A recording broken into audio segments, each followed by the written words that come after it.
for today and the next few episodes, Sarah and I will be taking up towards the bulk of and the end of our episodes. Brad Wilcox Get Married, the text that's somewhat a recent release. But to get to that, we of course need a little context. So we're taping here at the end of June, going into July. These shows, God willing, should be airing. And June is traditionally the month of marriage and also the Sacred Heart. But in the marriage, since we're coming in on the concept of marriage, we know that in July we have the feast of Anne and Joachim, the parents of Our Lady. Their feast day is July 26th in the West and July 25th in the East. And much of what we know of Anne and Joachim come by way of the East. We refresh our memory concerning Anne and Joachim by going to Fides paragraph 12. It states, history therefore becomes the arena where we see what God does for humanity. God comes to us in the things we know best and can verify most easily the things of our everyday life. There's so much in that brief statement, but we're focusing here on marriage and family. Family is the fruit of marriage. Our Lord works in and through history. Jesus was born into a family, everyday life, and a culture. And Brad Wilcox will be getting into the role of culture in marriage. It is right and proper, therefore, to consider his origins from a familial perspective. We can consider our blessed Lord from many perspectives, and we're going to consider him here familially. The following reflections have been handed down through tradition.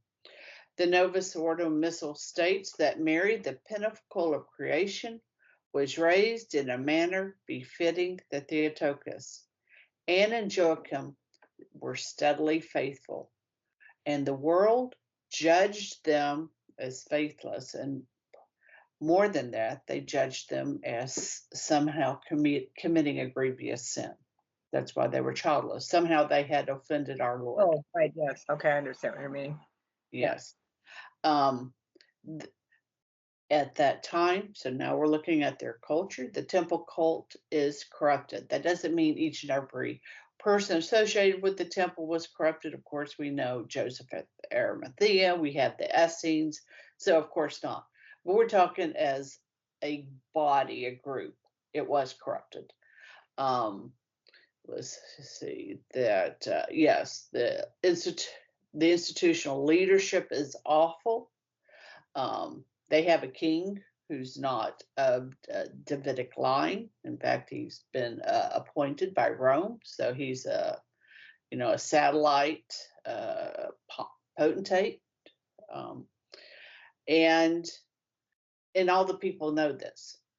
They know they have these bad problems, and they really are in a way kind of helpless in a practical temporal kind of a worldview. So there were various responses to corruption, and yet this holy couple remains faithful in spite of that culture that they find themselves in. They remain faithful. So an excerpt from the Theotokos, and I have a link to where this comes from.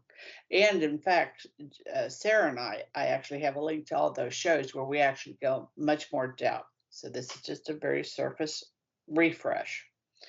While Joachim was alone in the mountains, the archangel Gabriel stood by him. He said, "Fear not, Joachim, nor be disturbed by my presence. I am the angel of the Lord and have been sent by him to tell thee that thy prayers have been heard and that thy charitable deeds have gone up into his presence. God has seen thy shame and has heard the reproach of the unfruitfulness which has been unjustly brought against thee. For God is the avenger of sin, not nature. Therefore, when he shuts up the womb of anyone, he does so that he may in a more wonderful manner open it, so that which is born may be acknowledged to be the gift of God and not the product of lust. While in the garden, Gabriel appeared to Anna, saying, Anna, Anna, the Lord hath heard thy prayer, and thou shalt conceive and bring forth, and thy seed shall be spoken of in the entire world. Anna said, As the Lord my God lives, if I beget either a male or a female, I will bring it as a gift to the Lord my God, and it shall minister unto him all the days of its life. Gabriel responded, Arise therefore and go up to Jerusalem, and when thou shalt come to the gate which, because it is plated with gold, is called the Golden Gate, therefore a sign thou shalt meet thy husband, for whose safety thou hast been anxious. When therefore thou shalt find the things accomplished, believe that all the rest which I have told thee shall undoubtedly be accomplished. Both Joachim and Anne set out for the temple as the angel of God commanded. Anna arrived and waited for so she's waiting now for Joachim at the beautiful gate. Anna spotted Joachim, approached with his flocks from afar, and ran to him. Husband and wife rejoiced together that they would be granted offspring. So they're celebrating what has been told to them. They gave thanks to the Lord, and after making an offering to the Lord, returned home. Anna conceived Mary, the single boast of man. And the Orthodox often have Anna and Joachim in their icons. It's interesting. I never really thought of it before, but there's a noted difference in like even the reception of the news that they would receive this child. A very interesting discrepancy between that narrative, which is given to us through tradition, and the narrative that is given to us biblically from Sarah and Zechariah. Right? I mean, another couple, faithful to the temple, faithful to the Lord, who receives the news, but not, it appears, I mean, we only have what we have from scriptures, but not as it appears in the same manner. Sarah sort of chuckles, I mean, and laughs and says, what in my old age I'm supposed to have this experience, right? And then Zechariah, we know, doesn't believe and is then silenced, right? Which is very interesting, right, in terms of that reaction of the couple, because here, Saint Anne and Saint Joachim receive this news not in incredulity, but in perfect faith. They meet one another, they rejoice at the good news, and then they go forth and they conceive Mary presumptively with great joy. I mean, so you think about how profound then must have been her conception, insofar as both knew what the outcome was going to be. I mean, really, truly, very, very beautiful, I think. Because Anne and Zechariah also knew that they were going to conceive a child, but maybe, and I don't want to disparage either of them. I mean, because I think that my attitude would probably have been more along the line of Sarah and Zechariah, right? I mean, maybe joyful, like silliness, like, okay, Lord, if that's what you want to do, like, or a little bit of incredulity because it seems so impossible. But what an interesting insight into the lives of these very, very holy people who, as you said, culturally had lived underneath a level of suspicion, in terms of about their own life, and yet their response to God's goodness is so,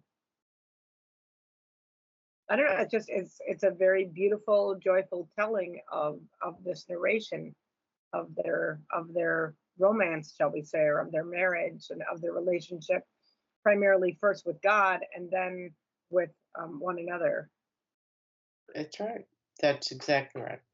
All right, my friends. We have a little bit of Anna Joachim. We see a little bit of a glimpse of the culture that Our Lady would have grown up in, and subsequently our Lord. And now let us turn our attention to a social scientist who's looking at those sort of concepts in our own time. We'll see you in the next episode. Till then, Fides Ratio.